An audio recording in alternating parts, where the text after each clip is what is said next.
today. We're really excited. It's great. We're really excited to have you all. So this week we have two seminars on, and we're really lucky today. We're going to be having a great insight into what happens in our recycling centres with Michaela.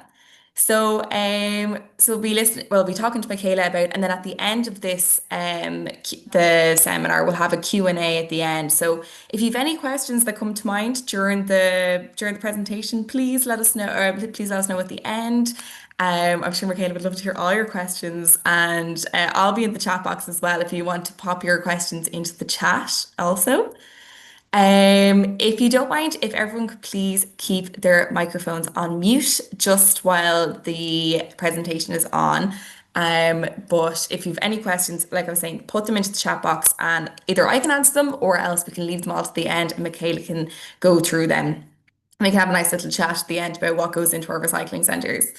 The session will be recorded, as you can tell, but the only people that will be recorded are myself and Michaela. So don't be worried if you want to keep your camera on, that's no problem at all. Great stuff.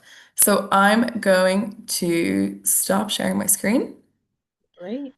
And great, I'm going to hand this over to Michaela. I'm really interested to hear about this. It's not often we get to hear what actually happens within the recycling centres. So great. Thank you. Lovely. Yeah, thank you so much for the lovely introduction, Roisin. And yeah, I'm really excited to talk to you today a bit about the work that I do.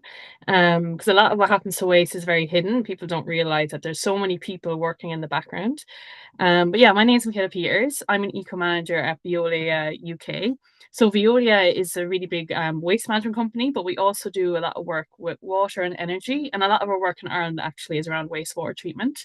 Um, but yeah, our purpose is ecological transformation, and that's around promoting the circular economy. And you can see this little diagram on the screen. It's just a bit of an overview of some of the stuff that we do, from like collection of waste, and we actually do a bit of processing of waste as well, a bit of energy recovery and responsible disposal. So what I actually do at Viola is education, communication, and outreach. So a lot of that is around like behavioral change. So an example would be we're rolling out food waste to like all properties across London. And I work in the boroughs of Hammersmith, Fulham, and Kingston. So my job is to encourage people to use that new food waste service. So that's like door knocking, it could be designing leaflets, it could be making like adverts on bus stops, social media stuff, like kind of everything. Um, and then we do a lot of stuff with schools as well. We go into schools and do a bit of outreach and stuff like this. But I'm talking about like waste and recycling and things like that. And then like two really nice things I get to work on is sustainability fund. So we fund local groups that are it's anywhere between like 500 to £1,000 that are doing things like waste reduction in their neighborhood, or maybe they have community allotments and things like that. So we get to give them a small grant to promote that scheme. And then we also have an orchard scheme, which is really nice. We give apples, pears, and plum trees, or strawberries, depending on space, to schools. And we kind of help them plant them, and we do a little bit around where your food comes from and biodiversity and all that kind of good stuff. And I guess it's kind of be interesting to know a little bit about how I actually got into this work. I'm from Tipperary, and I studied ecology in UCC. So that was a 4 year degree. Yeah, basically, I liked science and I liked being outside, so it was a nice mix. And then I went on to Galway and I did environment, society, and development masters. So it's kind of a master's in geopolitics and sustainability. And then yeah, somehow have found my way through here. But yeah, it's really interesting career trajectory. So yeah, talk a little bit about the waste hierarchy. Some of you might be familiar with this before. And there's loads of different iterations of it. But as you can see, the top is kind of the most desirable, and then the bottom is the least desirable. So what we always want to try to do with waste is try to move it up the hierarchy. So obviously prevent, reduce, reuse, recycle, recover, and dispose. We're not really going to talk about recovery today, but that's energy recovery. So that's when we basically like incineration stuff, where you recover what you can of the waste into energy. And then you can see like oftentimes sometimes recycling is put as the most important, but it's actually really important to like reduce reuse first. Very little of our waste, say in the UK, goes to landfill. A bit more would be in Ireland, but there's just there's not a lot of space for that, and more we're seeing, which I'll kind of talk a bit about later, is we're actually developing more technologies to be able to get recyclables from the general waste. So these are just some examples of reduce. So reduce is kind of, yeah, like the first kind of second step. It's about buying less and asking yourself when you are need to consume or when you need to get something new, what's a way to kind of reduce your need for that? So I have some examples here. I don't know if you can see my mouse, but you can see there's the library of things. So that's something that's in a library near me, and you can. It's really cool. You can like rent electronics. I think you can even rent like Xboxes, Switches, the Nintendo Switch, tents, hoovers, and all those kind of things. Because especially in somewhere like a city, not everyone might need a carpet cleaner, for example, but you might need it like once a year to clean your carpet in your house. So it's the kind of idea of like the sharing economy a bit as well. I don't know if you've heard of before, but the idea of like, yeah, sharing things. So it's like a regular library, but it's for like electricals and things like that. And then like bulk buying is also kind of an example of reduce because you're kind of reducing the packaging.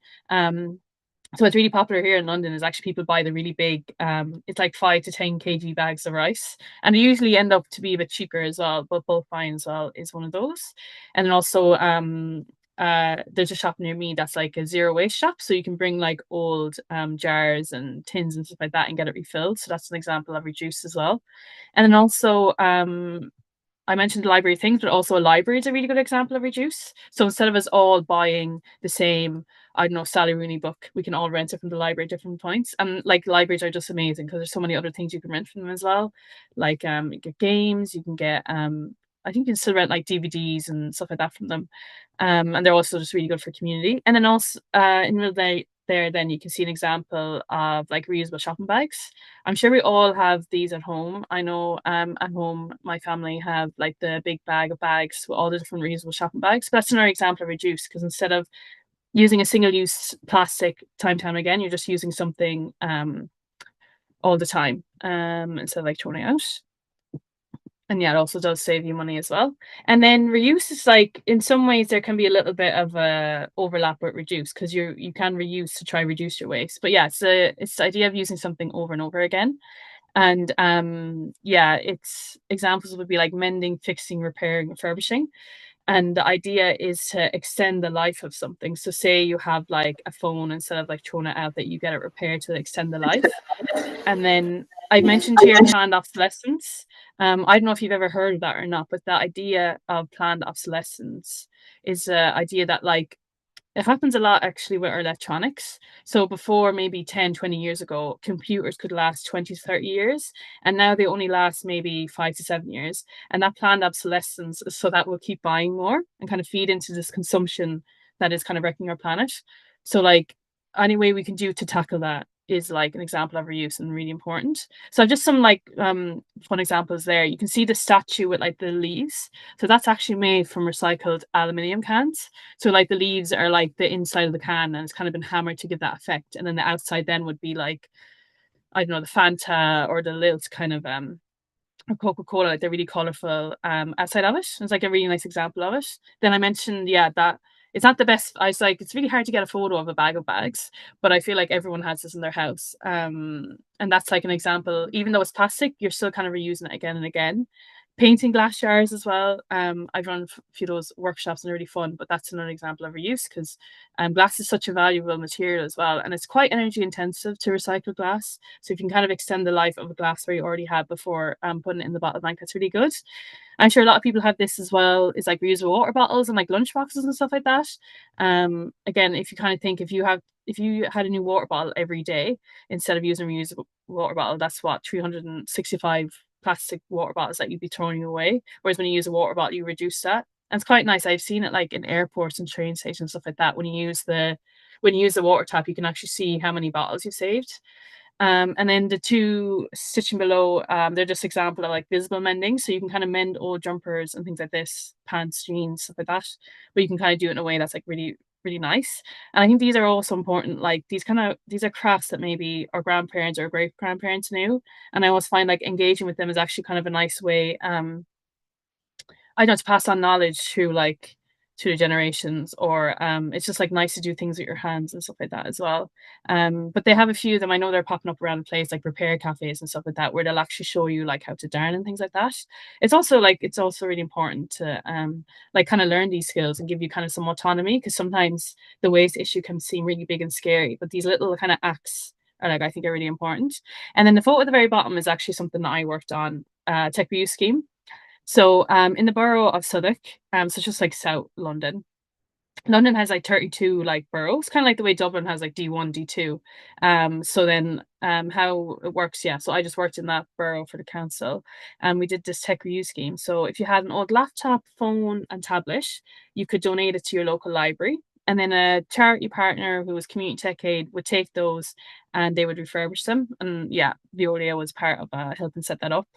And what's really, really nice is so they have like a lot of volunteers that will fix the laptops, and then they actually send them to people who are like digitally excluded.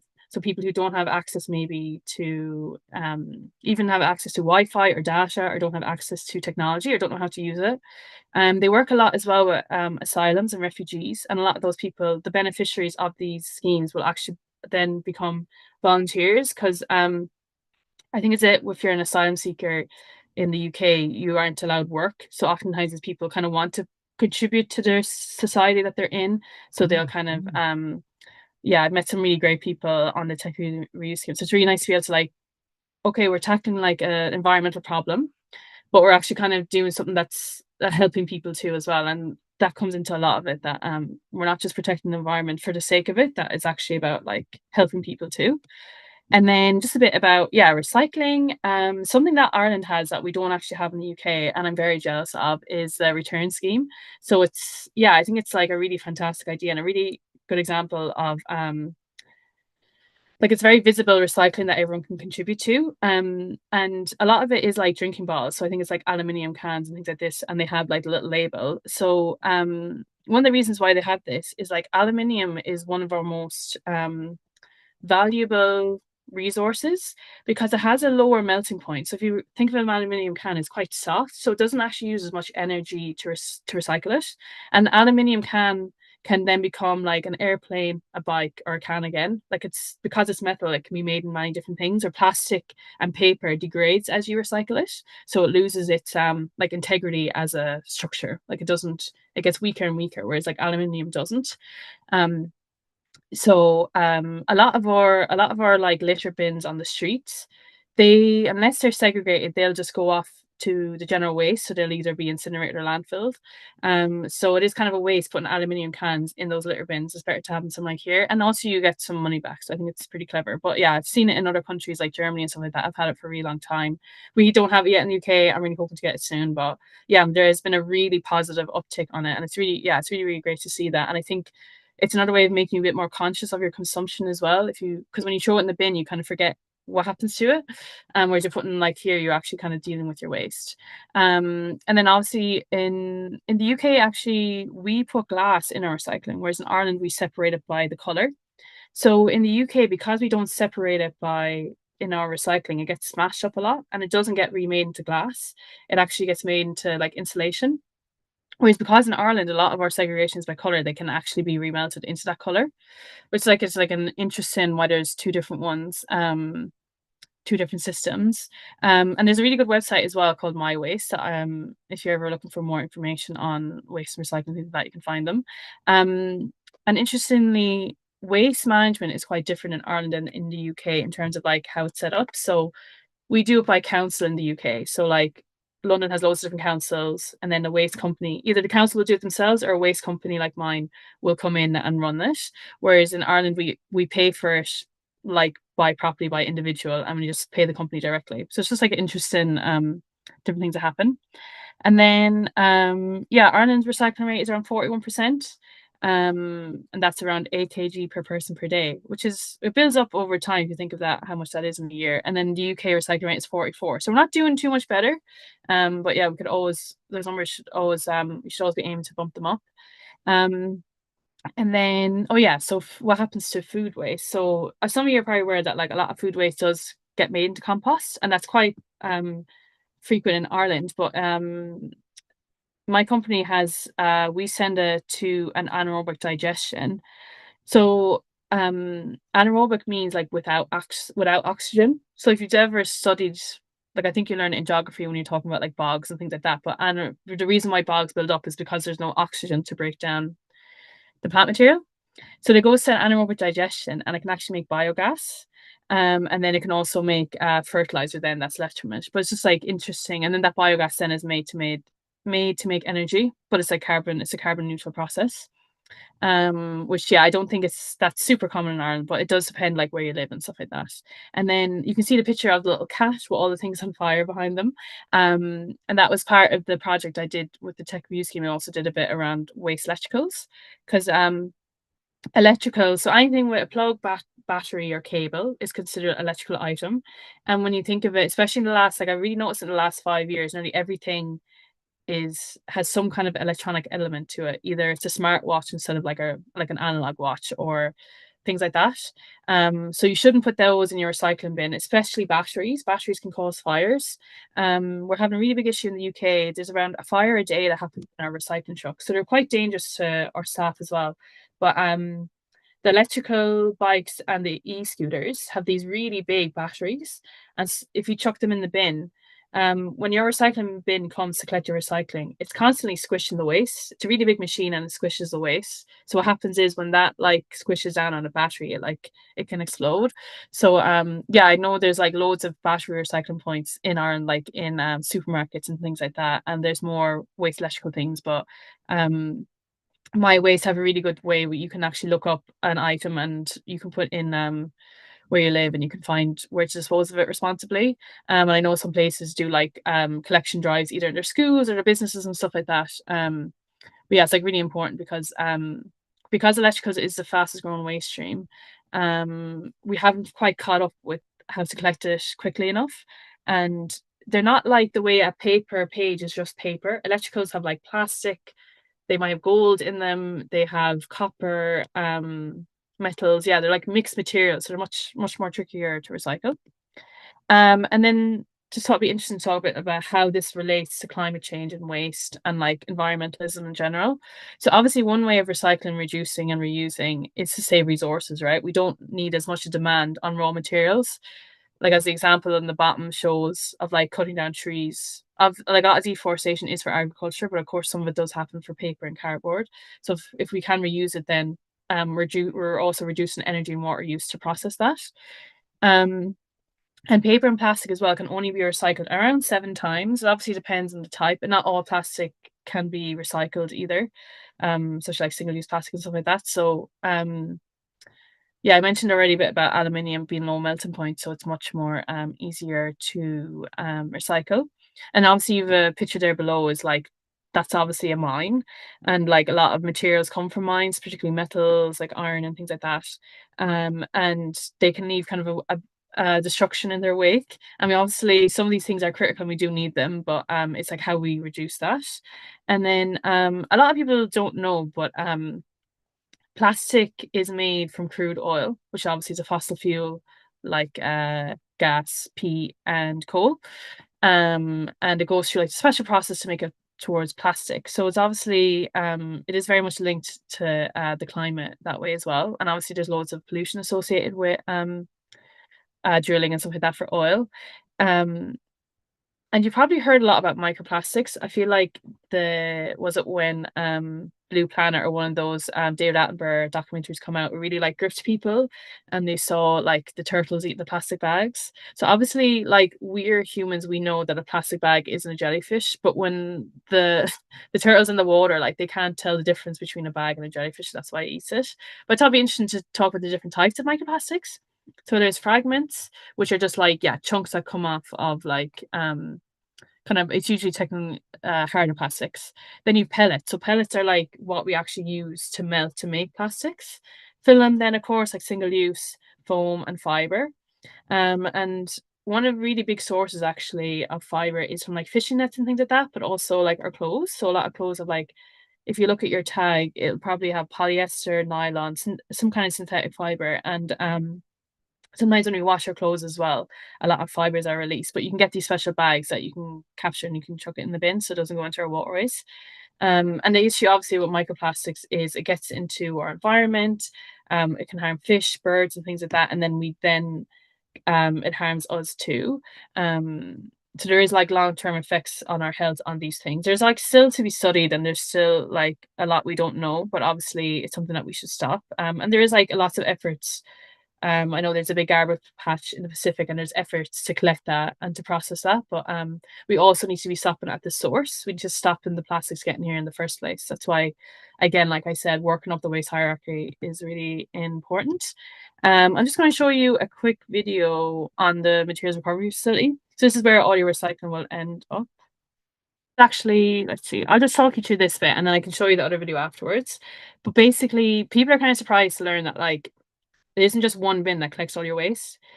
You might have one bin that has a split back, so it can collect general and recycling, but it doesn't all go into the same thing. You'll usually have a different truck that collects your garden and food waste, your rubbish, and your recycling. So anyway, that gets picked up. People usually call them by the bin men, but in the industry we say like loaders and drivers.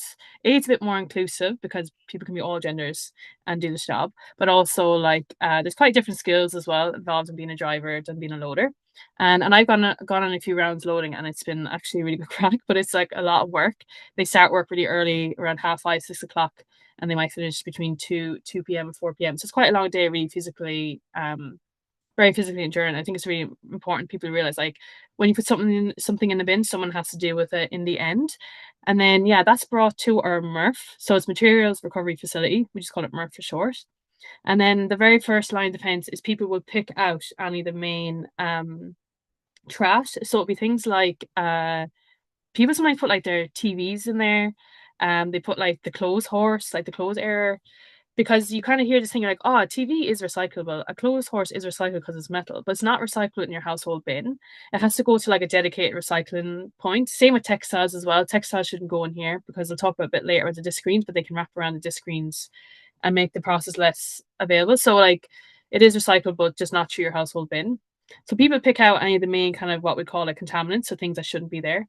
Then it goes to or disc screen. So you can see like there with the paper and cardboard. Because the paper and cardboard is light, it'll bounce along the top and then some of the other bits will fall through.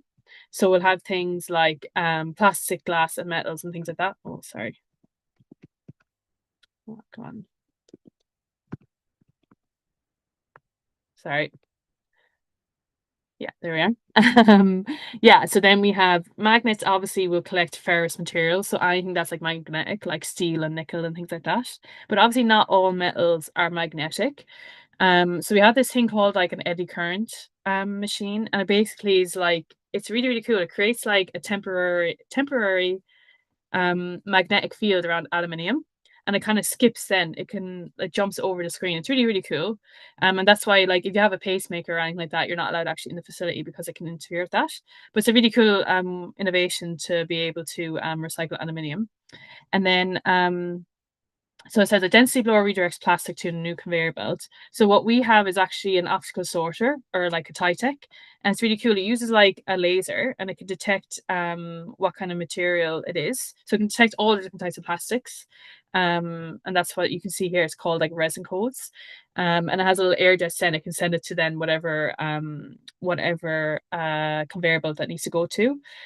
And because glass is in our recycling in the UK, it gets kind of smashed up in this process. So there's kind of little gaps that the gas can fall through. And then that goes to a machine called a flip flop machine. And it basically uses vibrations to segregate out glass from other bits because glass is obviously very dense. So kind of it can get separated. Whereas things like shredded paper and stuff will fall through and they'll get separated from the glass. But yeah, that's a bit about what happens. And then it will go on then to say a paper mill or a plastics recycling facility. I haven't been to a paper mill, but I've been to a plastic recycling facility. And that again is very similar to a MRF, but it does a better job of separating out the different resin types. And then depending on the different types, it might actually go then to another facility. So it's quite like a lot lengthy process. There's lots of people involved. So at the start, this diagram just shows one picking cabin, but there's usually multiple picking cabins or people are further separating it out. And then I'm conscious of time. I might just skip on to the innovation thing, but these are things you can like I can share the videos afterwards. But it's just like the MBT is where it's kind of a bespoke one where I work where rubbish will go to and it gets processed before it gets sent off for incineration. But yeah, I'll go through this quickly and then we'll get some time for questions. But yeah, I'm happy to stay around however long it needs to be. But what's really yeah, I just thought it'd be interesting to see like innovations that's happening in waste recycling and things that are changing. So we're seeing more use of robotics and AI. So in the facility that I worked at, we had Bob the robot, and he was to help segregate aluminium from other types of materials. So I said called it like combined materials, like Tetra Packs. So Tetra Packs are things like your oat milk, your orange juice, and things like that. There'll be paper on the outside, maybe a plastic lid, and they might have a kind of a foil lining on the inside. So our machines are kind of like reading it as three different kind of materials. So it's really hard to separate that out. So we can train robots and AI to be able to detect those kind of mixed materials, and they can go on sent for further processing. And Tetra Pak, an example of a company that's taken responsibility to recycle those materials. Then there's way more in happening in chemical recycling. So instead of just doing what a lot of process do is like the kind of physical separation of materials, chemical recycling is where you can use chemicals to dissolve different materials.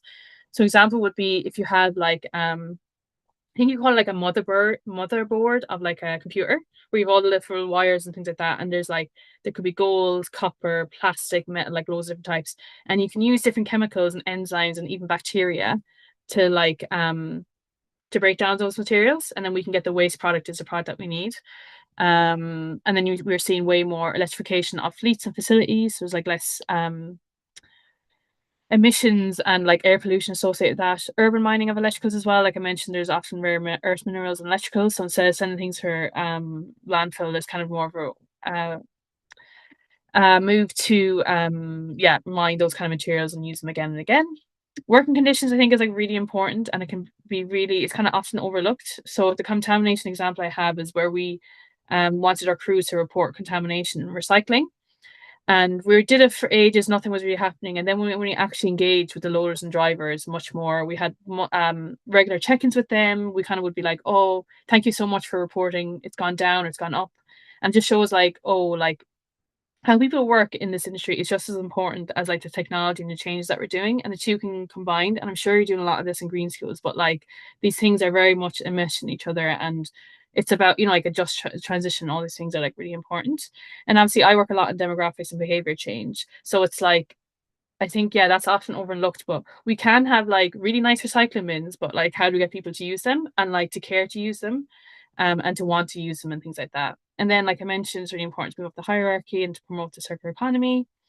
And then a really exciting, this is kind of coming out from like the EU and just kind of the wider industry as well, is extended producer responsibility. So that's when the producer has taken responsibility over the waste that they consume.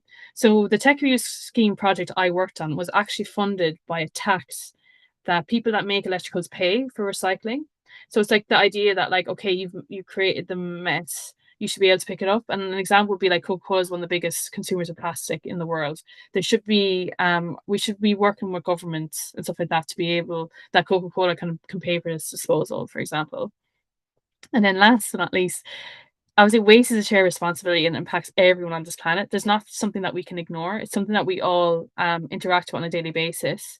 And that obviously there's more that like our governments could do, our councils can do and things like that. But ultimately as well, there's a lot that we can do and that we can change to improve it and to like, yeah, to make things better. But yeah, that's me. Sorry I've gone over a little bit. But yeah, if anyone had any questions, please fire away.